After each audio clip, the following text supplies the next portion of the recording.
Rabia tu.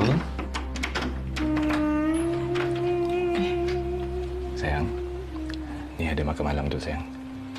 Abang teringat yang sayang kan suka makan nasi salim. Abang tepukan ni. Terima kasih, tapi tak perlulah sampai nak hantar ke bilik. Kalau abang tak bawa sampai ke bilik, sayang takkan makan. Sayang kena makan. Ya?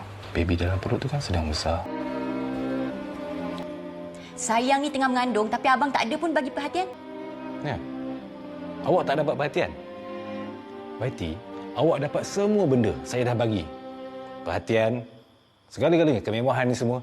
Awak nak balik rumah mak awak tu pun, awak dapat kan? Oh, dengan saya awak. Dengan perempuan tu beria bersayang-sayang. Saya sedar tau selama ni abang tak pernahlah panggil saya sayang.